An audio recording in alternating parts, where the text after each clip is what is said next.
Alors, bonjour à tous, bonjour, bienvenue. Nous allons commencer par le premier panel qui est, il s'agira de Private Equity et financement d'infrastructures publiques. Je répète, Private Equity et financement d'infrastructures publiques. Alors, nous demandons à ceux qui sont encore dehors de rejoindre l'auditorium, s'il vous plaît. Nous commençons dans quelques minutes exactement.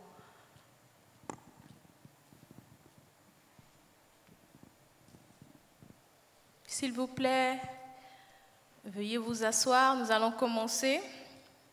Alors, il s'agira de parler du private equity et du financement d'infrastructures publiques.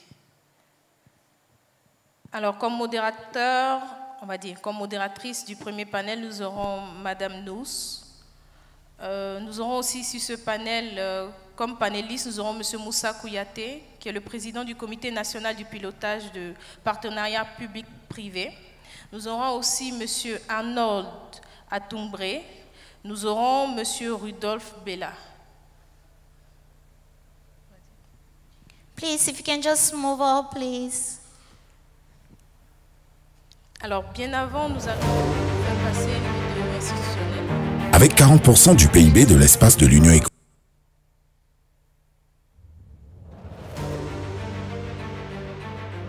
Avec 40% du PIB de l'espace de l'Union économique et monétaire ouest-africaine UEMOA et 60% de ses exportations agricoles, la Côte d'Ivoire demeure une puissance économique sous-régionale et continue d'attirer un volume élevé d'IDE. La Côte d'Ivoire a été l'un des rares pays au monde à enregistrer un taux de croissance positif de 1,8% en 2020 pendant la crise du Covid, avant de reprendre sa trajectoire de croissance avec un taux de croissance annuel de 7% en 2021. Le pays, qui dispose de solides atouts économiques et tient un rôle de véritable pôle de croissance et de hub sous-régional en matière d'énergie, de télécommunications et de transport aérien. La Côte d'Ivoire a réalisé des progrès remarquables depuis la fin de la crise politique en 2011. Des réformes majeures ont permis de rétablir avec succès la paix, la stabilité et la sécurité, puis d'engager le pays sur la voie d'une reconstruction rapide et durable. Afin de relever les défis d'une croissance soutenue et durable, le gouvernement a adopté le PND 2021-2025 qui vise à faire passer la Côte d'Ivoire dans le groupe des pays à revenus intermédiaires de la tranche supérieure à l'horizon 2030. L'État ivoirien entend promouvoir un développement puissant et large du secteur privé, tant national qu'étranger, pour en faire le véritable moteur de la dynamique de la croissance. Ainsi, sur un montant de 59 000 milliards de francs CFA, le PND prévoit une part de financement provenant du secteur privé de l'ordre de 74% du montant total des investissements sur la période 2021-2025. Dans ce contexte, les partenariats publics-privés qui désignent toutes les formes de contractualisation entre l'État et le secteur privé à l'effet de réaliser un projet relevant d'une mission de service public ou d'intérêt général, se retrouve au cœur de l'action gouvernementale. La Côte d'Ivoire a de solides antécédents et fait même figure de précurseur en matière de PPP en Afrique. En effet, le premier partenariat public-privé en Côte d'Ivoire a vu le jour le 1er octobre 1959, bien avant la cession du pays à l'indépendance. Il s'agit du partenariat entre la Côte d'Ivoire et la Société d'aménagement urbain et rural, SOR, pour la création de la SODECI, chargée de la distribution de l'eau potable dans la ville d'Abidjan. Dans les années 1990, notre pays a innové en matière de PPP en Afrique en faisant appel à des producteurs privés indépendants pour la génération d'énergie thermique avec les projets Azito et Cyprel. Ces projets se sont révélés être de réels succès, tant pour notre pays que pour les institutions qui ont contribué à leur mise en œuvre. Forte de ces premiers succès, la Côte d'Ivoire a mis en œuvre de nombreux autres contrats PPP dans plusieurs autres secteurs d'activité qui lui ont permis de faire de grands progrès en matière de développement de ses infrastructures et de fourniture de services publics. En 2012, le gouvernement ivoirien décide d'intensifier le recours aux investissements privés et met en place un cadre institutionnel et réglementaire pour les PPP. Le Comité national de pilotage des partenariats publics-privés, organe de décision, de validation et d'orientation du cadre institutionnel de pilotage des PPP, a été ainsi créé par décret en 2012. Le CNP-PPP a pour mission de favoriser le développement des PPP en Côte d'Ivoire, d'apporter son appui aux autorités contractantes aux différentes étapes de réalisation des PPP et de gérer le fonds d'études dédié aux projets PPP. De manière pratique, le CNP-PPP s'assure de mettre à la disposition des ministères techniques et autres autorités contractantes qui peuvent être des sociétés d'État, des collectivités locales ou tout autre démembrement de l'État, s'assure de mettre à leur disposition une expertise spécifique en matière de structuration juridique et financière des contrats de type PPP afin de conclure des contrats équilibrés indispensables à la réussite du projet PPP. Agissant comme un accélérateur de l'action gouvernementale, le CNP-PPP a fortement contribué à la redynamisation des PPP en Côte d'Ivoire, matérialisé par de nouveaux contrats emblématiques tels que l'enrôlement biométrique des assurés de la couverture maladie universelle, les services d'assistance à l'escale à l'aéroport international d'Abidjan, le transport lagunaire dans la ville d'Abidjan, les services de propreté de l'agglomération d'Abidjan, la construction d'un centre d'enfouissement technique, la réalisation de l'université de San Pedro, la mise en place du registre national des personnes physiques, concession du terminal routier du port d'Abidjan, le contrat pour la sécurisation du recouvrement des droits du trafic maritime et la convention de concession d'une zone économique industrielle d'Abidjan PK24 avec Eraïs Ivoire. De 2014 à 2022, le CNP-PPP a piloté des projets dans de nombreux secteurs d'activité facilitant la signature d'une cinquantaine de contrats PPP estimés à une valeur de 4 047 milliards 926 millions de francs CFA d'investissement. Le CNP-PPP continuera à jouer un rôle clé dans la mise en œuvre de la stratégie de développement du gouvernement en se renforçant à travers des axes stratégiques clairement identifiés qui sont, outre l'accélération de la mise en œuvre des projets PPP, le renforcement du cadre institutionnel PPP, le renforcement des capacités des acteurs PPP, l'amélioration du suivi de l'exécution des contrats PPP et bien sûr la digitalisation progressive de ces activités et des processus. En développant la capacité de structuration de projets de l'État ivoirien, le CNP-PPP facilite l'utilisation de l'outil PPP dans de nombreux secteurs et se positionne comme un acteur clé dans la marche de la Côte d'Ivoire vers la réalisation des objectifs de la Vision 2030.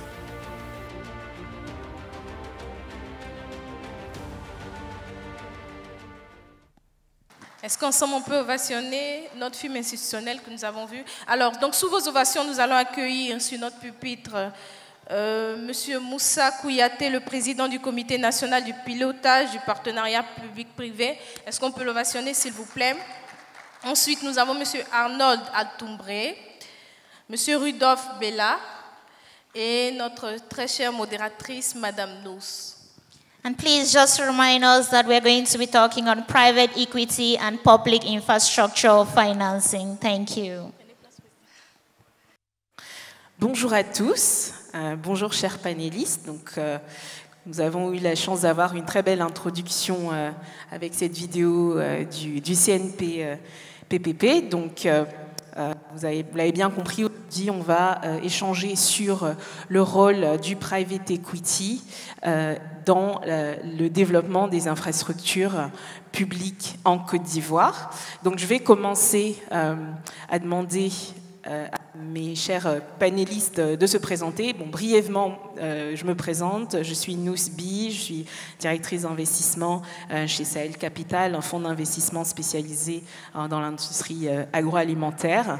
Donc, je vais maintenant passer la parole à M. Moussa Kouyaté, qui est président du PPP, et qui va nous décrire également le rôle du PPP, en plus de ce qu'on a déjà vu dans la vidéo. Merci. Merci beaucoup. Bonjour à tous. Je voudrais d'abord remercier les organisateurs de cet événement. En premier lieu, M. Jean-André Aipo. Également remercier tous ceux qui ont fait le déplacement ici hier et aujourd'hui. Hier, malheureusement, à titre personnel, je n'ai pas pu venir ici hier parce que mon agenda ne me le permettait pas, mais je suis très heureux d'être là avec les aficionados de l'investissement et très heureux également de retrouver des frères que j'avais perdus de vue depuis quelques temps. Donc, vraiment, on est très heureux d'être là avec l'équipe également qui m'accompagne. Vous avez quasiment tout appris avec la vidéo, donc l'avantage de la vidéo, c'est de parler peu après, hein, c'est pour ça qu'on passe la vidéo. Je suis Moussa Kouyaté, président du comité national de pilotage des partenariats publics-privés de Côte d'Ivoire. on va dire que c'est l'unité PPP de Côte d'Ivoire. Pas mal de pays aujourd'hui ont mis en place des unités PPP, des unités expertes pour pouvoir, en gros, conduire les contrats complexes. Les PPP font partie de la famille des montages contractuels complexes. Beaucoup de pays jugent nécessaire d'avoir une unité dédiée à cela pour toutes les raisons que vous pouvez imaginer. La Côte d'Ivoire fait partie de ces pays-là. Dans l'environnement, on est un peu peut-être encore pionnier puisque l'unité a été créée en 2012. On a récemment été visité par l'unité de RDC qui a été créée en 2000, un peu après nous. Notre unité a pour objectif, on dit dans notre jargon que nous sommes un organe de décision, de validation et d'orientation du cadre institutionnel des PPP. Dit comme ça, c'est un peu complexe. On va dire qu'on a 3 grandes missions qui sont décrites dans le décret qui nous a créé. Et à cette mission, on peut rajouter d'autres. La première mission, c'est de favoriser le développement des PPP en Côte d'Ivoire. La deuxième, c'est également d'appuyer toutes les autorités contractantes. Aujourd'hui, c'est essentiellement les ministères sectoriels et des grandes sociétés d'État comme les ports autonomes, de les appuyer dans la réalisation de leurs projets PPP. Ensuite, il y a également une mission qui nous a été assignée, qui est la gestion du fonds de préparation des PPP. À cela, je peux ajouter une mission de promotion. Notre travail, c'est également de faire la promotion de l'outil PPP et de faire également la promotion de la Côte d'Ivoire en tant que terre d'investissement et de créer un écosystème en Côte d'Ivoire qui est favorable à l'investissement privé dans les infrastructures publiques. Ça, ce travail-là, ça nous incombe. Également, notre travail, c'est de créer cet écosystème. C'est en cela que nous fédérons tous les acteurs publics, les acteurs privés. Nous organisons des séances de renforcement des capacités. Hier, on en a commencé une d'ailleurs sur les PPP dans la santé avec la SFI. C'est une session qui continue. L'idée étant qu'en Côte d'Ivoire, il ne doit pas avoir qu'au sein du CNP-PPP où on peut trouver des gens qui savent ce que c'est qu'un PPP, un montage contractuel complexe, qu'il y ait d'autres, surtout dans les ministères sectoriels. Le CNP-PPP aujourd'hui, c'est à peu près 25 cadres, 25 experts qui évoluent dans un écosystème dans lequel on va trouver des avocats, on va trouver des cabinets conseils, on va trouver des financiers. Donc voilà ce que je pourrais dire brièvement sur notre unité. Nous sommes rattachés au chef de l'État, nous sommes sous la supervision du président de la République. Nous avons été par le passé à la présidence, ensuite à la primature. Nous sommes retournés il y a quelques mois à la présidence et nous travaillons à la fois avec la présidence, la primature et tout le gouvernement. Merci beaucoup. Merci M. Kouyaté. Donc on va passer à Rudolph Bella.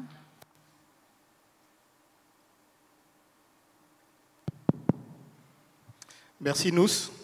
Bonjour à toutes et à tous. Donc, je suis Rudolph Bella. Je suis Senior Director chez Africa 50 Infrastructure Acceleration Fund. Donc, Africa 50 est une plateforme d'investissement dont la mission est d'investir dans les infrastructures sur le continent africain. C'est une émanation de la Banque africaine de développement et aujourd'hui, Africa 50 compte 34 actionnaires qui sont les gouvernements africains dans le gouvernement de Côte d'Ivoire et 2 banques centrales, la BCAO et la Banque Al-Maghrib. Donc Africa 50 est née il y a à peu près 6 ans et elle est née du constat qu'il avait ce déficit de financement dans les investissements en infrastructure. En fait, les experts, hein, la Banque mondiale, la BAD, la SFI, calculent ce déficit en partant du constat que chaque année, le besoin d'investissement il est évalué à peu près à 170 milliards de dollars, alors qu'en même moment, uniquement 90 milliards à 110 milliards de dollars sont mobilisés à la fois par le secteur public et le secteur privé pour financer ces investissements en infrastructure.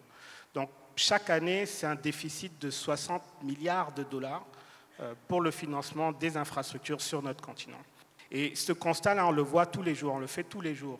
Lorsqu'on sait aujourd'hui qu'à peu près 600 millions d'Africains n'ont pas accès à l'électricité, donc on constate véritablement ce déficit dans le financement des infrastructures. Lorsqu'on regarde aussi le secteur de l'eau, Aujourd'hui, bon, on estime que 60% de la population africaine a accès à de l'eau potable. Donc ça veut dire, à contrario, que 40% de la population africaine n'a pas accès à de l'eau potable. Donc encore une fois, une illustration concrète de ce déficit que l'on voit dans la vie de nos populations. Et c'est pour ça que Africa 50 a été créé. Donc Africa 50 a été créé pour faciliter la mobilisation de ressources à la fois publiques et privées dans les investissements sur les infrastructures sur notre continent africain. Donc voilà, peut-être que j'en dirai un peu plus sur les différents véhicules après qui se constituent Africa 50. Merci. Merci Rudolf. Donc Arnold.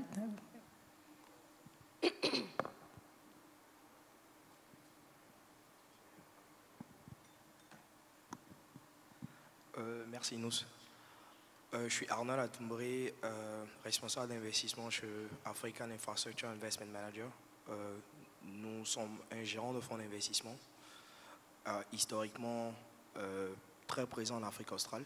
Donc depuis plus de 10 ans maintenant, on a pu avoir un maillage de tout le continent via 5 bureaux sur le continent, 2 bureaux en Afrique du Sud, Cape Town et Joburg. On couvre l'Afrique de l'Est via le bureau de Nairobi, l'Afrique de l'Ouest anglophone via le bureau de Lagos. Et depuis 5 ans maintenant, nous sommes présents à Abidjan avec un bureau qui couvre l'Afrique francophone.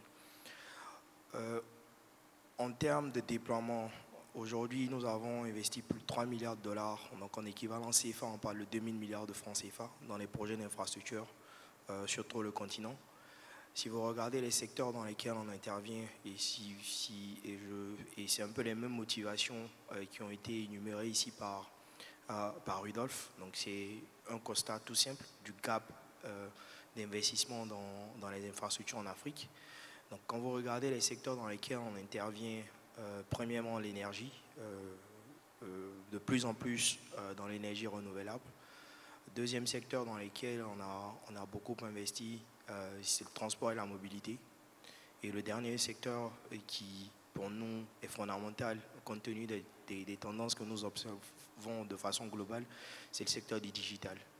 Donc dans ces secteurs-là, on a été pionnier avec Azura, qui est le premier IPP au Nigeria, Albatros Énergie, qui est le premier IPP au Mali, 90 MW, qui fait partie de notre portefeuille. Sur les 6 PP routiers que vous avez observés en Afrique, 4 ont été exécutés par nos fonds. Donc on aime le continent, on est passionné par le continent, on a pour objectif de participer à la réduction de ce gap en termes d'infrastructure. Voilà. Donc pour nous, on estime que ce type de forum-là, c'est primordial et fondamental parce que ça nous permet d'échanger sur le métier, sur les enjeux et les perspectives du métier. Ok, merci beaucoup à tous les trois. Donc, on a parlé, quand on parle de partenariat public-privé, il y a bien sûr privé, donc c'est différents types d'investisseurs. Ce que j'aimerais que vous nous précisiez, c'est pourquoi faire appel précisément à du capital investissement pour financer des infrastructures publiques. Quels sont plus précisément les bénéfices pour les États de faire appel à cette classe d'actifs? Donc, on va commencer avec toi, Arnold. En fait, je pense qu'on est à une étape où c'est fondamental d'intéresser le capital privé pour les projets d'infrastructure. Moi, je vais vous donner 2 ou 3 raisons. Et je pense que mes confrères ici présents vont peut-être en rajouter. Premier élément fondamental, c'est le bilan de nos États. Quand vous regardez le ratio dette au GDP en Afrique, on est aux alentours de 65%. Donc aujourd'hui, nos États se sont endettés pour financer des projets et l'État ne peut pas tout faire. Donc on a besoin d'acteurs privés pour aider l'État. Deuxième élément fondamental, c'est l'aspect catalyseur. Parce que si vous prenez un gearing sur un projet d'infrastructure de 25%, donc $1 d'equity investi va permettre de lever $3 de dette, donc financer un projet à $4. Donc, pour parler de grands chiffres, hein, donc 100 millions de dollars investis par nous dans un projet en equity va vous permettre de lever environ 300 millions de dollars de dette et de financer un projet à 400 millions de dollars. Donc, il y a cet effet catalyseur-là qui est le deuxième point. Et le troisième point qui est fondamental, c'est que nous, on n'a pas vocation à rester éternellement dans le projet d'infrastructure. Donc, il y a un élément fondamental, c'est le transfert de compétences. Donc, on rentre dans un projet, en général, en PPP avec une concession de 20-30 ans. Chez nous, en termes de holding period des investissements dans notre portefeuille, on est en average sur 10 ans, donc on est des investisseurs longs, mais avec toujours l'objectif de sortir et de transmettre de la compétence aux acteurs locaux. Donc, je ne citerai que ces trois-là pour commencer. Je pense que mes confrères pourraient rajouter à la liste. D'accord, donc on est preneur de l'opinion de Rudolf sur ce même point. Non, alors on est dans la même activité, donc les raisons sont à peu près les mêmes. Peut-être en ce qui concerne Africa 50 de façon plus particulière, ce que moi je peux rajouter, c'est que notre institution existe depuis 6-7 ans. Et en 6-7 ans, Africa 50 a pu investir dans plus de 25 projets. Et la valeur totale des projets dans lesquels Africa 50 a investi est de l'ordre de plus de 6 milliards. Donc 6 milliards de dollars, je précise. Et ces 6 milliards de dollars, ce n'est pas le bilan de Africa 50, ce n'est pas les investissements d'Africa 50. C'est bien le rôle catalystique que Africa 50 a permis en participant, en contribuant aux premiers capitaux, donc en equity, en project development, dans ces projets-là. Et je rejoins donc ce qui vient d'être dit par Arnold sur le rôle catalystique que nous avons, nous, acteurs du private equity, acteurs des fonds d'investissement. Et il est encore plus strident pour nous autres Africa 50 qui, quelque part, avons les États au sein de notre capital. Donc, le fait d'avoir des États dans des projets, ça rassure les autres investisseurs du privé qui se disent que, bon, effectivement, il y a une sorte d'alignement d'intérêts entre le fonds d'investissement que nous sommes et les États avec lesquels les PPP sont signés. Donc ça c'est une raison, le rôle catalytique. Bien entendu, Africa 50, il faut insister forcément sur l'africanité de notre structure. Nous sommes africains, le siège est à Casablanca, mais l'ensemble de nos collaborateurs couvre le continent africain. Et donc, la problématique ou les problématiques de nos populations sont véritablement au cœur de l'analyse que nous faisons lorsque nous regardons des projets. Donc, on a des perceptions de risques qui sont des perceptions de risques basées sur du vécu, sur du réel, sur du concret, et qui ne sont pas de l'ordre du fantasmé avec des risques qui sont impossibles à mitiger. La preuve, c'est que nous arrivons à mitiger ces risques-là, et nous avons plusieurs transactions qui démontrent le succès de notre approche. Et puis la dernière raison que j'évoquerai concernant Africa 50, c'est bien entendu notre capacité de structurer des PPP de façon innovante, capacité qui est appréciée par les États avec lesquels nous travaillons.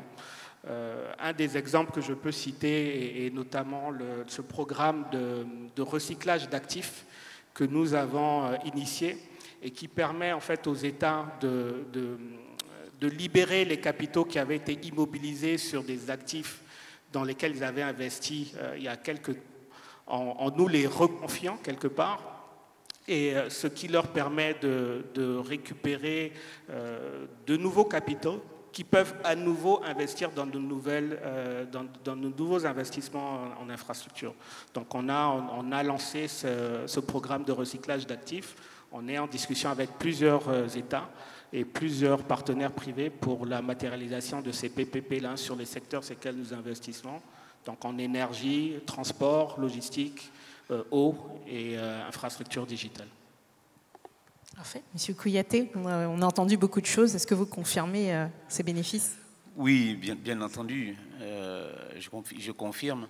Et on est des deux côtés de la table. Hein. Eux, c'est les investisseurs, nous, on représente la partie publique. Mais ce que je pourrais rajouter, c'est un peu revenir aux origines de cette affaire. Historiquement, les États ont eu tendance à tout faire eux-mêmes, hein, historiquement. Et à un moment donné, le fait de faire venir les privés dans la fourniture des services publics ou d'infrastructures publiques, on va appeler ça le faire-faire. La question, c'est pourquoi on ne fait pas soi-même et on fait faire par quelqu'un d'autre, à la fois l'investissement et la gestion. Nous, il est évident que l'État ne peut pas tout faire. L'État ne peut pas tout faire, le budget de l'État ne peut pas tout financer. La Côte d'Ivoire, aujourd'hui, on est à 13 000 milliards de budget, on ne peut pas tout financer. Imaginez un seul instant que toute la dette de Azito, de Cyprel et de toutes ces infrastructures financées en PPP au port, il y a au moins 15 PPP concessions au port, c'est des investissements lourds. Si toutes ces dettes se retrouvaient dans la dette publique, c'était impossible. C'est impossible pour un État comme le nôtre, c'est impossible pour les autres États d'ailleurs. Donc à un moment donné, il y a d'abord une contrainte budgétaire, que le développement est porté par des infrastructures et que les budgets, il y a une contrainte de ressources et que l'État ne peut pas tout financer. Donc il faut mettre à contribution le secteur privé. Donc l'idée, c'est que là où le secteur privé peut aller, où il peut récupérer son argent, où il peut avoir confiance, de laisser aller dans ce secteur. Ça permet à l'État de libérer de l'espace budgétaire pour se concentrer sur des infrastructures sociales. Là où le secteur privé soit ne peut pas aller, là où le secteur privé ne doit pas aller. Donc, il y a des contingences budgétaires, des contraintes budgétaires qui font qu'on fait appel au secteur privé pour le financement des infrastructures publiques à travers des PPP. Mais il y a également la question de la gestion. Parce qu'un PPP, ce n'est pas que la fourniture de l'infrastructure, c'est également la gestion de l'infrastructure. Et là, on est convaincu certainement, et vous aussi, que le privé, c'est mieux géré que l'État. Donc, on fait appel au secteur privé pour à la fois financer, mais pour gérer. En PPP, lorsqu'on ne fait que construire, on n'est pas en PPP. Il faut qu'il y ait des prestations post-construction. Je vais vous prendre un exemple. En Côte d'Ivoire, avant qu'on ait créé CIE, c'est un PPP qui a été créé à partir de EECI. En Côte d'Ivoire, c'est EECI qui délivrait l'électricité. Le taux de recouvrement de EECI, je n'ai pas voulu de vous le donner, mais il n'était pas très élevé. Quand on a créé CIE à travers un PPP, on a concédé à un privé la distribution de l'électricité en Côte d'Ivoire. Aujourd'hui, le taux de recouvrement, on est autour de 95-98%. Je ne suis pas sûr qu'avec EECI vers la fin, on avait 50% de taux de recouvrement. Alors que tout le système d'électricité en Côte d'Ivoire repose sur ce recouvrement. C'est l'argent qui est recouvré qui permet de payer tous les acteurs d'amont en aval, qui permet de payer des producteurs, qui permet de payer le transporteur, également le distributeur. Donc lorsqu'on ne peut pas recouvrer, on a un problème. Mais il est évident, en tout cas quand on regarde le chemin qu'on a parcouru, que le privé sait mieux gérer, que le privé sait mieux recouvrer. Si on bascule dans le secteur de l'eau, on a la même chose. On a amélioré considérablement le taux de recouvrement de l'argent du secteur avec la création avec SODECI. SODECI, c'est très ancien, en 1959, mais si on mettait à la place de SODECI en public, je ne suis pas sûr qu'on aurait le même taux de recouvrement. Du coup, je ne suis pas sûr qu'on aurait la même fourniture d'eau, puisque tout va reposer sur l'argent qu'on recouvre. Donc le privé, il sait mieux gérer que le public, et également, pour une troisième raison, on fait appel aussi au privé pour sa capacité d'innovation. Le privé, c'est mieux innover. On est ouvert au privé pour qu'ils viennent dans la sphère publique avec de l'innovation pour nous permettre d'améliorer les services. Donc, fondamentalement, c'est ces trois raisons. Le financement par le privé, donc ça nous permet de financer moins, de nous concentrer sur ce qui est public, et également, ça nous permet de libérer de l'espace budgétaire, et surtout, la capacité du privé à mieux gérer. Juste pour finir sur ce point, pourquoi le privé gère mieux ? Parce qu'avec le privé, on peut faire des contrats incitatifs. Parce qu'on peut punir un privé. On peut l'inciter. Il est incité lorsque ça marche bien, et lorsqu'il travaille mal, on peut le punir. Je ne suis pas sûr qu'on puisse punir une entité publique. Une entité publique vous appartient, punir un privé, c'est lui prendre de l'argent. Si vous prenez de l'argent à une entité qui vous appartient, c'est que vous prenez de l'argent à vous-même. Ça ne marche pas. Voilà, donc les PPP, ça nous permet de faire des transferts de risques et de faire des contrats incitatifs qui nous permettent d'avoir des services de qualité supérieure. Très bien, donc on comprend bien cet intérêt de la part des États. J'aimerais me tourner vers Rudolf. Donc Rudolf travaille pour Africa 50, qui a une structure bien particulière, donc qui inclut des États, qui compte avec la participation des États. Donc moi j'aimerais comprendre en quoi est-ce que cette structure est un atout pour développer les PPP en Afrique, en particulier en Côte d'Ivoire. Oui, merci. Alors, effectivement, donc, je disais tout à l'heure dans la présentation qu'aujourd'hui, Africa 50, c'est 34 États et 2 banques centrales. Et donc ça, c'était à la création d'Africa 50. Donc depuis, Africa 50 s'est doté de nouveaux véhicules qui ont permis la mobilisation de capitaux privés. Et le dernier né est le Africa 50 Infrastructure Acceleration Fund, qui est un fonds également dédié aux infrastructures, donc 500 millions de dollars, qui a réalisé son premier closing il y a quelques mois, donc à peu près la moitié de cet objectif-là. Et donc, qu'est-ce que Africa 50 apporte en complément donc, aux États, ou quel atout Africa 50 est pour les États? Donc, c'est justement ce partenariat-là. C'est ce partenariat, le fait de comprendre les problématiques des États. Donc, les États sont actionnaires de notre institution. Donc, je disais tout à l'heure que nous avons pu déployer des capitaux qui ont permis des investissements pour un montant total plus de 5 milliards de dollars, donc depuis nos 6 années d'expertise. Mais ça ne se fait pas seul. Ça se fait parce que, justement, on a su être à l'écoute des problématiques des différents États. On a su apporter cette capacité de réflexion et d'innovation. On a travaillé sur des sujets qui étaient structurants pour les États. Donc, parmi les projets que je peux citer, je peux citer par exemple le projet Bayob que nous avons contracté il n'y a pas très longtemps, qui est de la fibre terrestre qui va traverser l'Afrique de l'Est et rejoindre l'Afrique centrale. Donc, nous tous qui étions en Côte d'Ivoire il y a 2 semaines, on a vu qu'il faut quand même penser à de la redondance par rapport au câble sous-marin. Et donc, la fibre terrestre là, que nous déployons en partenariat avec MTN répond à cet objectif. Je peux également citer les fermes solaires du projet Scatec en Égypte, où nous allons co-générer près de 400 mégawatts en fait, d'électricité à travers 6 fermes solaires. Donc c'est un investissement qui a été porté et développé par Africa 50. Et bon, sur la Côte d'Ivoire, il y a aussi le scanning system, le projet Scanning System, qui est un projet, en fait, une société qui s'occupe de contrôle frontières juxtaposés et qui va permettre au gouvernement donc de la zone UEMOA, mais d'abord la Côte d'Ivoire et puis les pays limitrophes, d'être plus en contrôle, en maîtrise du contrôle douanier qui est fait au passage des frontières de certaines marchandises. D'accord, très bien. Donc, je vais m'adresser maintenant à Arnold.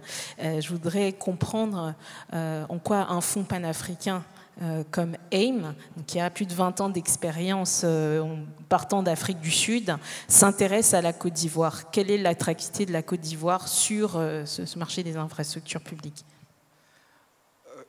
Cette question est très, très intéressante et je pense que peut-être qu'on va les aborder. On va aborder peut-être les facteurs clés de succès. Quand vous regardez la Côte d'Ivoire, nous on est présent en Côte d'Ivoire via une JV qu'on a avec le groupe Aegis dans le domaine aéroportuaire. Donc on est présent en Côte d'Ivoire dans Aéria. Et si vous regardez la Côte d'Ivoire du point de vue macro, numéro 1, on a une économie plus ou moins stable avec une croissance du PIB qui est de l'ordre, qui aussi entre 6 et 10%. Donc et cette croissance-là, elle s'est installée dans le temps. On a, je vais utiliser un peu d'anglicisme, on a le track record qui est fondamental pour nous. Quand on regarde certains pays, le premier IPP, bon, il y a toujours des débats sur qui était le premier ou pas, mais le premier IPP qu'on connaît, c'est fait en Côte d'Ivoire avec Azito, en Afrique. Donc, on a des acteurs qui savent de quoi on parle. On a une cellule PPP ici, donc on a le Legal Framework qui est installé, on a la croissance macro, on a la vision, la vision des politiques en termes de stratégie et de planning dans le temps. Donc la Côte d'Ivoire présente tous ces atouts-là, et il y a un élément important aussi pour nous quand on regarde le secteur de l'infrastructure en Côte d'Ivoire, c'est la demande. Aujourd'hui, j'ai envie de citer l'ancien patron de Crédit Suisse qui avait observé ce phénomène-là en Asie, et on le constate ici en Afrique de façon générale et en Côte d'Ivoire en particulier. Quand vous avez une croissance soutenue de l'ordre de 8% par an en moyenne, couplée avec une croissance de la démographie et une croissance de ce qu'on appelle en anglais disposable income, de plus en plus on a une classe moyenne qui demande. Donc vous avez une croissance exponentielle de la demande. Donc ça se ressent aujourd'hui dans le transport. Aujourd'hui en Côte d'Ivoire, le transport est un sujet particulier. On voit les investissements dans le domaine des routes, du transport lagunaire. C'était mentionné ici par le président du comité. Donc on a une forte demande en Côte d'Ivoire. On a la classe moyenne pour consommer. On a un besoin d'infrastructure pour soutenir la croissance qui s'est établie.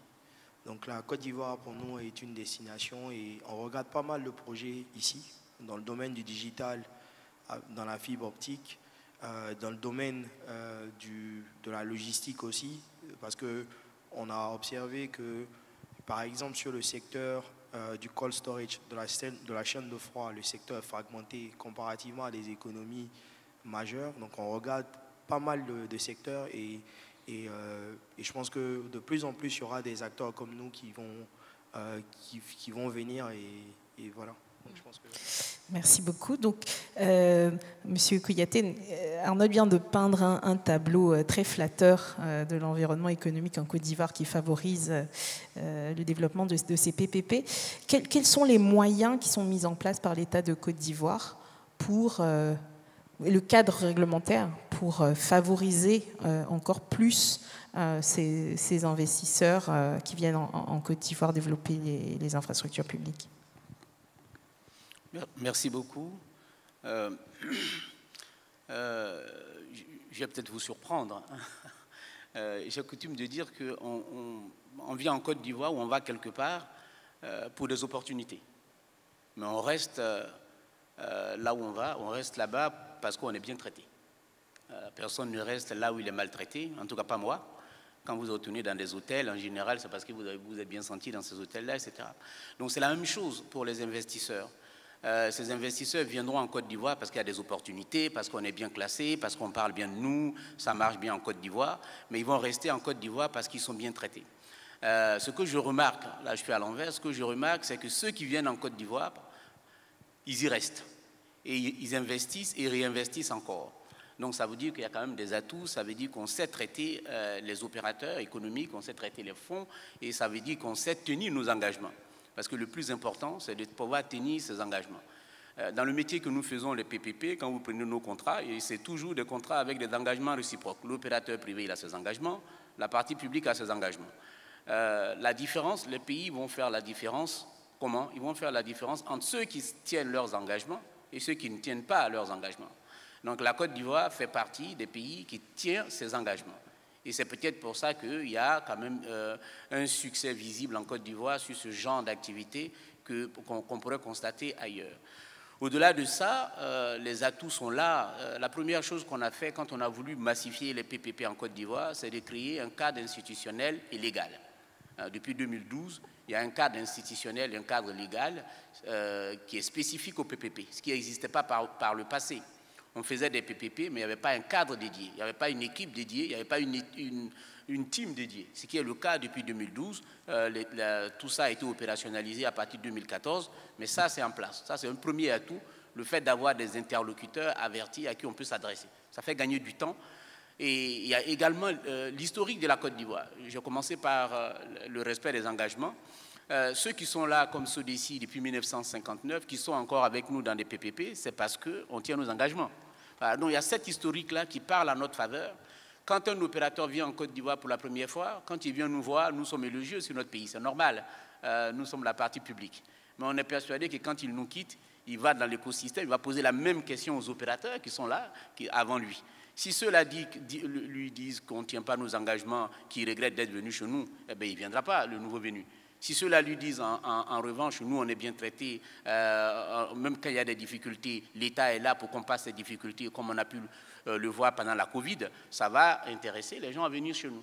Voilà, donc ceux qui sont là témoignent du fait que c'est un État sérieux qui tient ses engagements, qui a des fondamentaux solides, même pendant la crise post-électorale, les sociétés qui étaient très exposées, comme l'aéroport, Aéria, qui est très exposé, toutes ces sociétés ont tenu. Aucun PPP n'a cassé. Pendant la Covid également, tous les PPP dans le secteur de la mobilité, que ce soit le 3e pont, les PPP transport, aucun PPP n'a été résilié ou aucun PPP n'a déposé le bilan. Donc ça prouve que la Côte d'Ivoire est véritablement un pays solide où on peut faire des projets d'investissement longs. Nous, les projets les plus courts, c'est 7 ans, les plus longs, c'est 99 ans. Voilà. Donc ça veut dire que c'est un pays où on peut se projeter dans le temps long.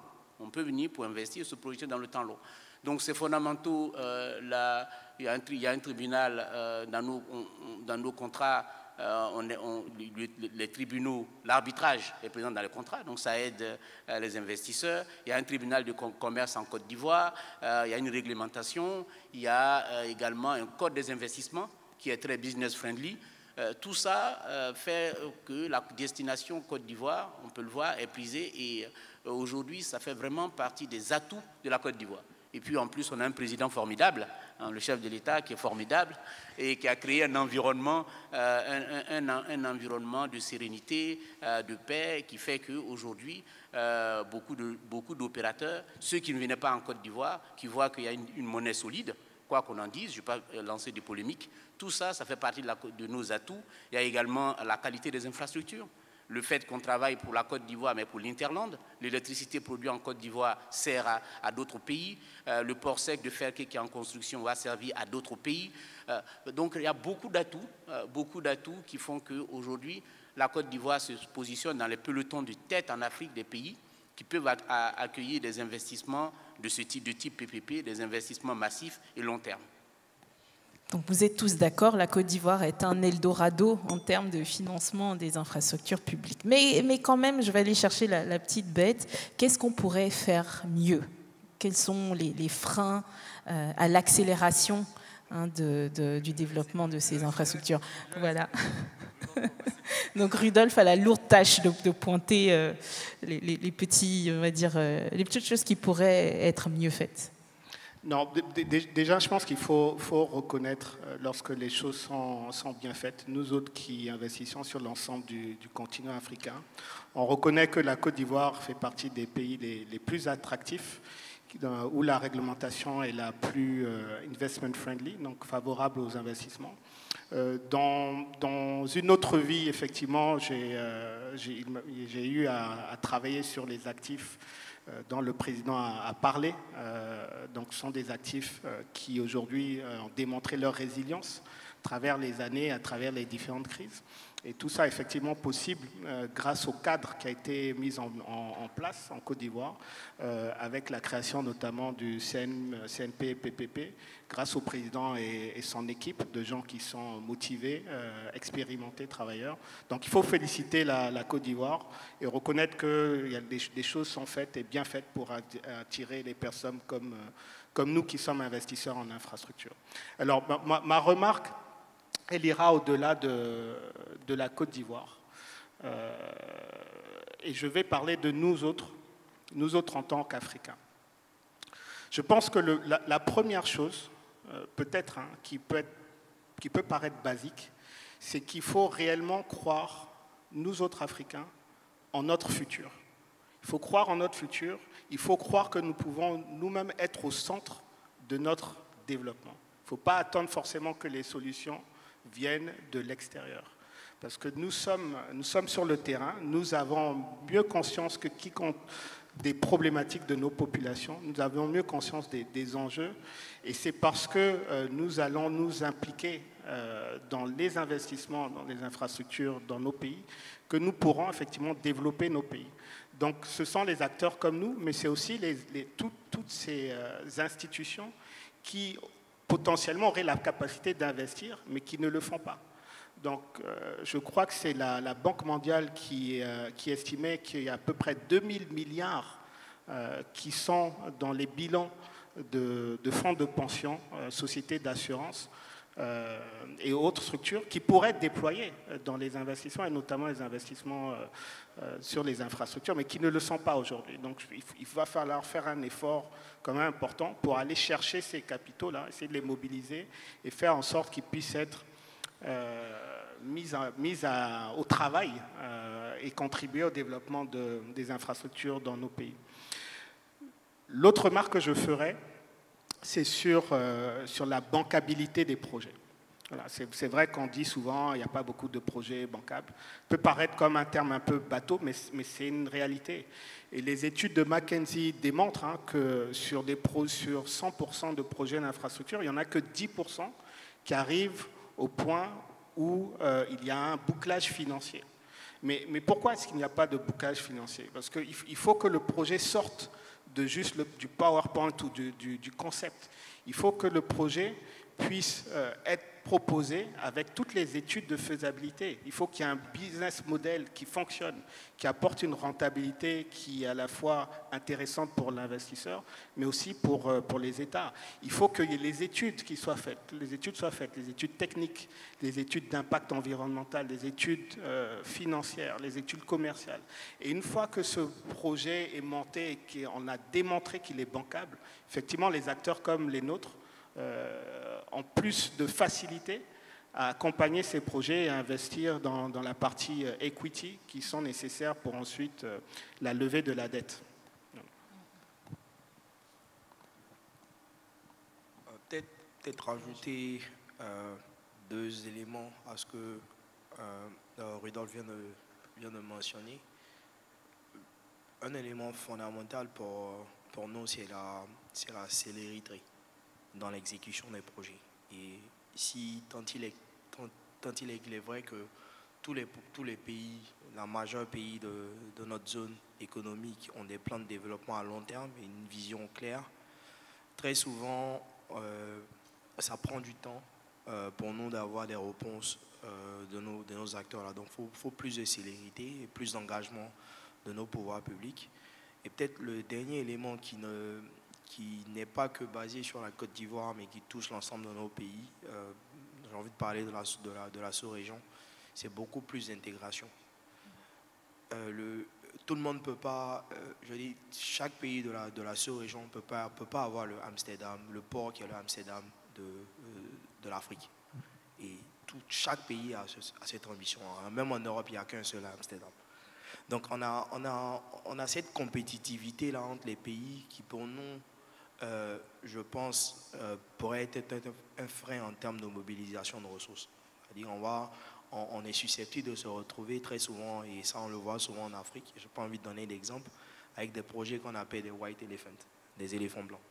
Donc il y a aussi cette éducation et ce n'est pas tout le temps du fait des gouvernements, mais je pense que tous les acteurs, et nous, je pense Africa 50 et tous les acteurs du secteur ont aussi cette éducation-là à transmettre au niveau de nos gouvernements, voilà, sur la question d'intégration de la sous-région. Parce que si vous prenez nos pays de façon fragmentée, c'est de tout petits marchés. Par contre, quand on regarde l'UMOA et quand on monte au niveau de la CEDEAO, ça devient un marché sérieux et qui pourrait attirer plusieurs capitaux. Donc je pense que c'est l'hérité dans l'exécution de projets. Deuxième élément, plus d'intégration régionale et sous-régionale. Si, M. Kouyaté, vous voulez réagir sur ce dernier point peut-être? Vous voyez beaucoup de pairs dans la sous-région, même au-delà, qui collaborent avec vous. Comment est-ce que plus d'interaction, de collaboration avec d'autres États peut aider au développement de ce secteur? Merci beaucoup. Je pense que c'est un bon point, le fait de pouvoir collaborer. Ce que je disais tout à l'heure, il y a la taille des marchés. Il y a la taille des marchés. Quand on regarde l'électricité en Côte d'Ivoire, on produit pour la Côte d'Ivoire également pour d'autres pays de la sous-région. Il y a d'autres pays. Chez nous, on a pas mal de projets qu'on a en partage avec d'autres pays. On appelle ça des projets sous-régionaux, qui plaisent beaucoup d'ailleurs au fonds et également aux bailleurs de fonds, qui voient que nous sommes ensemble et qu'on arrive à développer des choses ensemble. Par exemple, le rail. Le rail, on l'a en partage avec le Burkina. Sitarail, c'est une société dans laquelle la Côte d'Ivoire est actionnaire, le Burkina est actionnaire, et il y a un privé qui est actionnaire maintenant, qui est MSC. Donc on a cette expérience-là des projets communautaires. Si vous prenez le port d'Abidjan, il sert à la fois la Côte d'Ivoire, mais il sert également ce qu'on appelle les pays de l'Interland. L'électricité, j'en ai parlé. Aujourd'hui, on est en train de construire le port sec de Ferké. Ce port sec-là, il va servir la Côte d'Ivoire, le Mali, le Burkina. Donc le fait d'avoir des projets communautaires, c'est très bon, parce que ça permet à tout le monde d'évoluer ensemble. Et ça sert tous ces pays-là. Donc ça, c'est une bonne chose, le fait de coopérer. Et nous, au niveau des unités PPP, on a commencé la coopération, on se visite, on organise des choses ensemble pour faire le partage d'expériences. La dernière visite que nous avons eue, c'est l'unité PPP de RDC, qui était là toute la semaine dernière, avec qui on a partagé notre modeste expérience de la Côte d'Ivoire, à travers, en théorie également en pratique, à travers la visite d'infrastructures bien définies. Ce que je voulais aussi souligner sur les freins ou bien les difficultés qu'on pourrait avoir, parce que tout n'est pas parfait. La première chose que je vois, c'est ce que disait tout à l'heure Rodolphe, c'est la préparation des projets. Le fonds de préparation des projets en Côte d'Ivoire, il ne fait pas plus de 10 milliards. Et si nous, on en a, il y a beaucoup de pays qui n'en ont pas des fonds de préparation. Et sans préparation de projet, vous ne pouvez absolument pas faire d'appel d'offres, parce que vous n'avez pas de préparation, vous n'avez pas fait des études. Donc la question de la préparation des projets, parce que PPP, ça veut dire partenariat public-privé, mais on peut aussi dire préparation. C'est des engagements à long terme dans lesquels on fait rentrer nos pays, et il va de soi que ça doit être bien préparé. Donc cette question de la préparation, pour moi, elle est fondamentale. On doit l'adresser.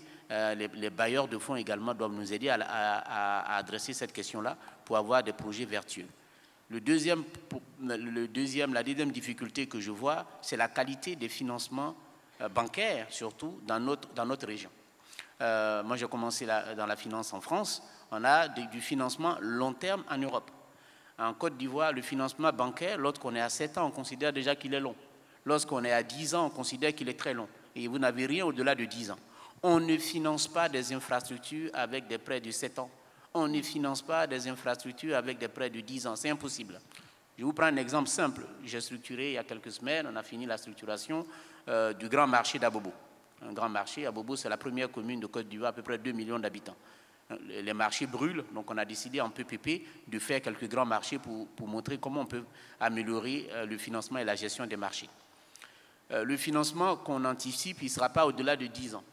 Si le financement est de 7 ans, il faudra que l'État mette beaucoup de subventions parce que les revenus générés par le marché ne pourront pas amortir le capital. Si en revanche le financement est de 10 ans, on n'aura pas besoin de subventions de l'État. Vous voyez comment déjà la maturité fait la différence. En Côte d'Ivoire, vous n'avez pas de financement bancaire de 15 ans. Dans la sous-région, c'est impossible. Vous n'en avez même pas à 13 ans. Pour pouvoir faire des financements de plus de 10 ans, il faut recourir à du financement étranger, en devise étrangère. Donc le gros écueil que j'identifie, moi, que j'ai identifié quand je suis arrivé en Côte d'Ivoire et à ce poste, c'est que le financement disponible, en tout cas la dette disponible pour développer les infrastructures n'est pas adaptée aux infrastructures. N'est absolument pas adapté. L'autre également écueil, ça peut être la taille des marchés pour les private equity, parce qu'il y a beaucoup de fonds qui ont des seuils. Si vous avez un projet de 100 milliards, si on fait un gearing 30-70, il faut peut-être 30 milliards de fonds propres. Donc eux, ils vont agir peut-être en 30 milliards, mais ils ont des seuils parfois qui sont au-delà de 50 milliards. Ils ont des seuils souvent à 100 milliards. Donc la question de la taille joue beaucoup. Voilà. Si vous financez tout en private equity, le projet sera assez cher parce que eux, leur coût de capital, c'est peut-être 2 fois, 3 fois le coût de capital de la dette. Voilà. Donc ça, techniquement, la taille des projets peut poser un problème. Et puis également, le dernier point, c'est le renforcement des capacités. Il faut un écosystème où tout le monde sait de quoi il s'agit. Tout à l'heure, il y a Rodolphe qui parlait des fonds de pension. Nous, ce qu'on essaie de faire localement, c'est d'attirer les fonds de pension dans les PPP. Les fonds de pension locaux ne sont pas très présents. Est-ce que c'est parce qu'ils n'ont pas l'information? Est-ce que c'est parce qu'ils n'ont pas cet outil, les capacités en interne? Donc tout ça, le renforcement de capacités est clé. Et puis vraiment dernier, c'est ce qu'on pourrait appeler le local content. C'est comment faire en sorte que ces activités-là, là je parlais de nos fonds de pension, en Côte d'Ivoire vous avez CGRAE, CNPS et d'autres fonds de pension, comment faire en sorte qu'ils soient présents. Africa 50, au niveau de la BAD, on a organisé la présence africaine dans le private equity. Ce que nous voudrons également, en appui à cela, c'est d'organiser la présence ivoirienne dans le private equity, organiser la présence de nos PME dans nos projets, organiser la présence de nos grandes entreprises dans nos projets pour avoir du local content, en capital, en travail et en technologie. Aujourd'hui, on a encore, sur le local content, je pense qu'on a encore des progrès à faire. Voilà. Donc pour vous dire que tout n'est pas rose, il y a des axes de progrès. Voilà quelques axes de progrès sur lesquels on peut travailler. Merci. C'est très bien compris. Je voudrais vous faire réagir sur un sujet qui devient central dans tous les types de financement, et je pense en particulier sur la question des infrastructures publiques, c'est le changement climatique.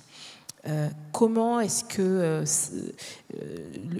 le changement climatique, en tout cas toutes les précautions qui doivent être prises pour réduire les émissions de CO2 et aussi faire de l'adaptation, comment est-ce que vous intégrez cela dans les différents projets d'infrastructures publiques et notamment dans la question du financement? Peut-être Arnold, tu veux réagir? En fait, pour nous, c'est fondamental et ce n'est pas perçu par nous comme une contrainte. C'est perçu par nous comme un avantage. J'étais à une conférence globale sur les infrastructures à Berlin la semaine dernière. Et si vous regardez les tendances du marché en termes de projets d'infrastructure, vous voyez par exemple que dans l'énergie, tout le monde se tourne vers le renouvelable. Et ça a permis énormément de recherches, beaucoup d'innovations dans ce domaine. Donc si vous comparez aujourd'hui un projet en solaire qui coûtait 100 millions de dollars il y a 10 ans ou 15 ans, aujourd'hui c'est quasiment moitié prix. Et de plus en plus, il y a de l'innovation dans ces domaines-là. On le voit avec l'hydrogène. Il y a des projets qui sont en développement en hydrogène en Afrique de l'Est. Donc il y a de plus en plus cette problématique-là qui est perçue et je tenais à dire que ça ne devrait pas être perçu comme des contraintes, mais plus comme des atouts. Parce qu'aujourd'hui, on voit que le mégawatt en solaire est largement moins cher et continue à baisser en termes de prix. Deuxième élément fondamental pour ça, c'est que nous, aujourd'hui, quand on regarde un investissement, l'aspect ESG est pris en compte du début jusqu'à la fin de l'investissement. Il s'est arrivé pour nous de perdre de l'argent dans des projets qu'on a développés au Kenya, par exemple, où on s'est retrouvé dans un schéma où on devait monter, par exemple, des éoliennes. On s'est retrouvé dans un schéma où il y avait des oiseaux qui ont été classés espèces protégées qui pouvaient être tués par ces éoliennes. Donc on a tout à fait stoppé l'investissement dans le projet. Donc pour nous, ces questions d'impact, c'est fondamental. Quand on regarde un projet, on va regarder l'émission carbone, on va aussi regarder l'impact direct en termes de création directe ou indirecte d'emplois. On va regarder l'aspect formation, parce que, comme j'ai dit en introduction, l'idée pour nous, ce n'est pas de juste venir construire une infrastructure et le lendemain repartir, c'est de transmettre le savoir, créer une communauté autour de ça. Donc, par exemple, au Mali, on a autour de notre centrale thermique, on a aidé les femmes dans leurs activités, on a mis de l'eau potable. Donc, c'est de créer un environnement qui est bénéfique pour tous les acteurs et dans lesquels on mesure directement l'impact environnemental et social de nos différents investissements. Ok, donc je vais peut-être proposer, oui, Rudolf, si tu veux réagir. Oui, alors il y a pas, je pense que il n'y a pas vraiment grand-chose à rajouter par rapport à ce que Arnold vient d'expliquer. Donc effectivement, tous les acteurs de private equity sérieux aujourd'hui font de ces problématiques du changement climatique de véritables enjeux. D'ailleurs, dans la manière dont nous on le présente, c'est véritablement comment est-ce que notre investissement peut permettre de contribuer à une transition climatique efficiente. Et donc, on le mesure en termes d'impact. Après, c'est vrai qu'on a notre prisme africain, la conscience des enjeux de nos populations. Il y a eu, par exemple, beaucoup de débats autour de la décarbonisation et puis des investissements dans le gaz. Chez nous, on sait que finalement, le continent africain n'est responsable que de 3% des émissions de gaz carbone. On a aussi conscience qu'on dispose de beaucoup de ressources en gaz. Et donc, à chaque fois, l'analyse est faite entre l'opportunité d'investir et puis les impacts et la contribution, la route vers la décarbonisation que nos investissements feront. Merci, Rudolf. Monsieur Kouyaté, comment est-ce que cette question est intégrée? Oui. Peut-être nous rajouter un élément fondamental que j'ai oublié de mentionner, c'est qu'on a parlé d'environnement, on a parlé d'impact du point de vue des communautés, mais de plus en plus, il y a aussi un élément fondamental qui est la question du genre. Donc, je voudrais toucher à cet élément-là. Et c'est un peu la même chose aussi pour Rudolf, pour tous les fonds d'investissement. On essaie de promouvoir, même dans la gestion de nos actifs dans le portefeuille, la promotion, on essaie de mettre en avant la promotion de la diversité en termes de genre. Et aussi, ces éléments-là, en fait, en général, c'est perçu comme des contraintes, mais c'est des atouts. Nous, on le ressent dans nos actifs quand on a un conseil d'administration à parité, on a des échanges d'idées, on a des perceptions vraiment différentes sur certaines problématiques qui permettent de résoudre des problèmes. Donc, je pense que la question du genre est de plus en plus à mentionner dans les questions de... Oui, très très bon point. Je reviens vers vous. Okay. Merci beaucoup. En Côte d'Ivoire, on est vraiment sensibilisé à ces questions-là. Et d'ailleurs, le dernier numéro du magazine du CNP-PPP, qui s'appelle le 3P Magazine, nous l'avons consacré à la transition écologique. On peut le partager avec chacun, il est gratuit le magazine. Ça montre un peu toutes les initiatives en matière de transition écologique en Côte d'Ivoire. Et ça fait la promotion des pionniers aujourd'hui qui travaillent à faire en sorte que la Côte d'Ivoire ne soit pas en retard sur ces sujets-là. Donc on fait leur promotion et on montre à quel point l'outil PPP peut aider à travailler sur cette transition écologique. Cela dit, en Côte d'Ivoire, on ne peut pas faire un projet sans faire une étude d'impact environnemental et social. C'est interdit. Donc avant le premier coup de pioche, il faut avoir fait une étude d'impact environnemental et social. Il faut que cette étude d'impact environnemental et social soit validée et que vous ayez mis en place ce qu'on appelle les mesures de rémédiation. Ça, j'ai envie de vous dire qu'il n'y a pas d'exception à cela, ce qui est déjà une bonne chose. Vous savez, ça, ce n'est pas nouveau, ça a précédé aujourd'hui la forte conscience que tout le monde a des questions écologiques. Avant tout ça, il y avait cette mesure en Côte d'Ivoire qui est une bonne chose. Ce que nous faisons et comment nous ressentons la chose, on la ressent comme à la fois une contrainte, mais également comme une opportunité. Pourquoi une contrainte? Parce que nous évoluons dans un écosystème. Il n'y a pas de PPP sans investisseurs, il n'y a pas de PPP sans investisseurs, et il n'y a pas de PPP sans prêteurs, sans banques. Même si nous n'étions pas avertis à ces questions-là, même si l'écosystème l'est.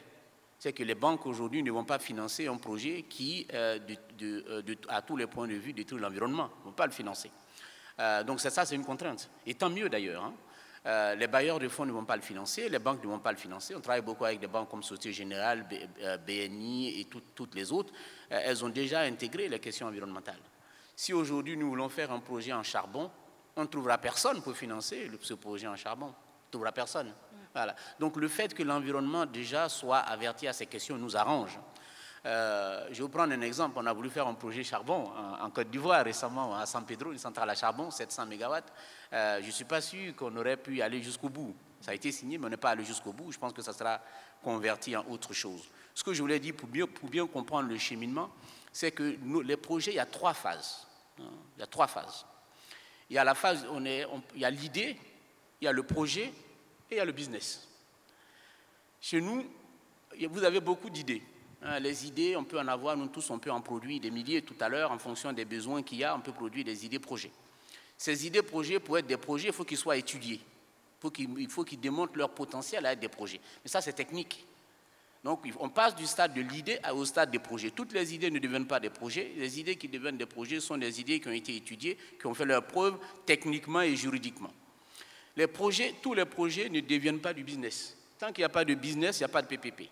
Pour que les projets deviennent du business, il faut qu'ils démontrent leur capacité à un investisseur qui puisse se projeter, qui puisse penser que je peux investir dans ce projet et avoir mon retour, et que les risques sont supportables. Il faut également qu'on puisse trouver des prêteurs. On appelle ça le closing financier. Donc on peut tout à fait avoir un projet qui n'est pas, bon pour l'environnement, un projet par exemple charbon.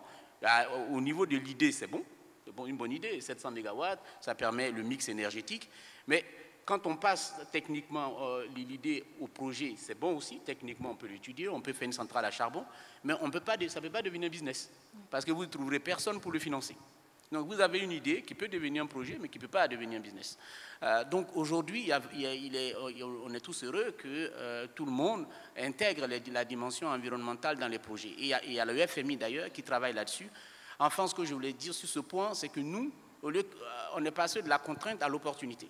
Ce qu'on a décidé que l'outil PPP devait accompagner l'État, la Côte d'Ivoire, dans sa transition écologique. On a commencé à faire des projets écologiques purs. Là, on va certainement signer le premier PPP crédit carbone au monde dans quelques jours, je pense, parce qu'on a fini les négociations il y a quelques jours, on a signé le PV de fin de négociation. Donc, normalement, d'ici fin du mois, on doit pouvoir signer la convention. Ça nous permet de faire le reboisement des forêts qui sont abîmées. On fait le reboisement de la forêt avec de l'argent privé. Au lieu que ce soit l'État qui paye pour ce reboisement privé, ce privé est payé en crédit carbone. Le crédit carbone généré par les arbres qu'il va planter va permettre de payer ce privé.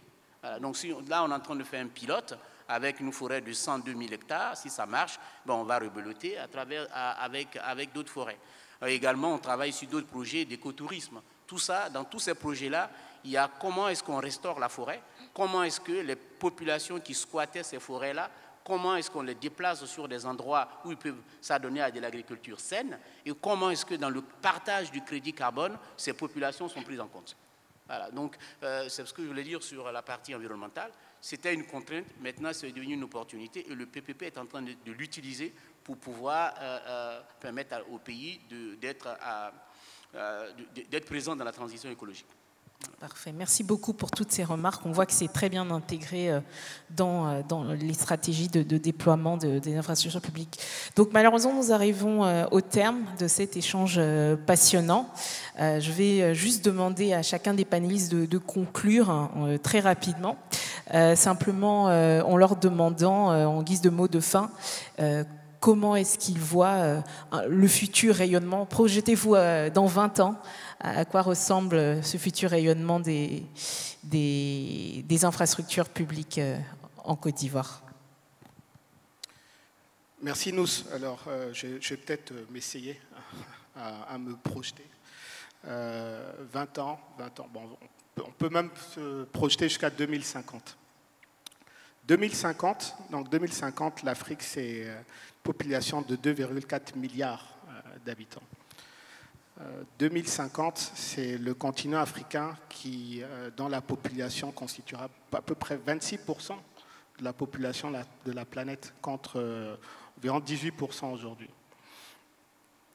2050, c'est aussi une population urbaine qui aura vraiment beaucoup grossi, avec plus de 120 villes qui feront plus de 1 million d'habitants. Donc, c'est des opportunités, On voit ce que les croissances amènent, mais c'est aussi des challenges. C'est des challenges en termes d'infrastructure. Et de mon point de vue, c'est des challenges en termes d'infrastructure qu'il faut commencer à adresser maintenant. Parce que ce n'est pas en 2050 qu'on va se constater qu'on est à ces situations-là. Et moi, je suis un afro-optimiste. Lorsque je disais tout à l'heure qu'il y a 2000 milliards de dollars qui sont dans les bilans des fonds de pension, sociétés d'assurance, autres institutions, je suis optimiste parce que je pense que nous allons tous travailler pour réussir à mobiliser encore un peu plus ces capitaux-là et que des personnes qui sont peut-être moins au fait de l'écosystème, qui comprennent un peu moins l'intérêt pour elles-mêmes financièrement de potentiellement investir dans ces classes actifs-là, soient amenées à investir.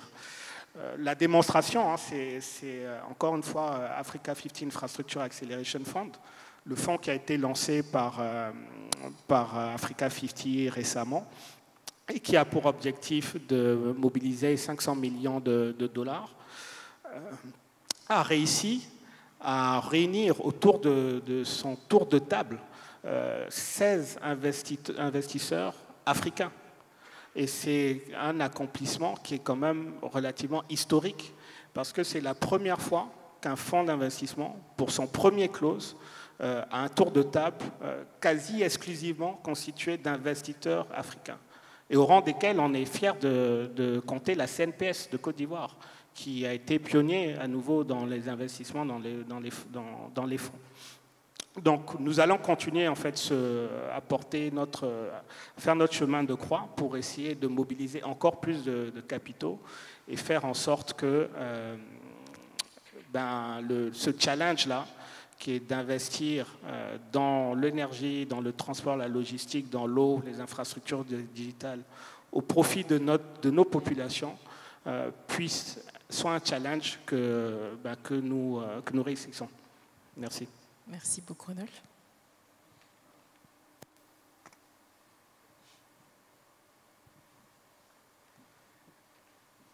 Oui, en termes de... En fait, pour conclure, je pense que si on regarde les fondamentaux économiques de la Côte d'Ivoire et de l'Afrique de façon générale et les perspectives qui s'offrent à nous, l'Afrique aujourd'hui a confirmé son attractivité en termes d'investissement. Aujourd'hui, quand vous regardez le type d'actifs, de classe d'actifs que nous traitons, qui sont les infrastructures, nous avons levé 750 millions de dollars sur notre dernier fonds. Et je tiens à vous dire que cette levée, en fait, elle a été établie très en amont, mais ça n'a pas été compliqué pour nous de convaincre des investisseurs internationaux sur l'attractivité du continent. Donc je vois de plus en plus d'acteurs venir sur le continent, de plus en plus de projets qui seront exécutés en PPP avec un transfert de compétences, avec plus de qualifications pour nos jeunes, plus d'emplois pour nos jeunes. Et comme Rudolph, je pense que quand on fait la carrière, quand on travaille dans le domaine dans lequel on est, si on n'a pas la foi dans le continent, on n'est pas ici parce que les choses prennent énormément de temps. Donc on est afro-optimiste et on pense qu'il y aura pas mal d'infrastructures qui vont se développer et que même la définition de ce qu'on appelle PPP ou infrastructure va totalement changer. Et ça, nous, on le voit aujourd'hui dans le quotidien. Il y a 10 ans, j'aurais parlé de cold storage à mon comité d'investissement, ça n'allait pas être possible. Parce qu'avant, tout le monde regardait les PPP comme des contrats fermes avec des engagements avec de l'État sur de long terme. Donc, cette définition-là a fondamentalement changé et on va le voir de plus en plus dans les infrastructures qui seront développées sur le continent.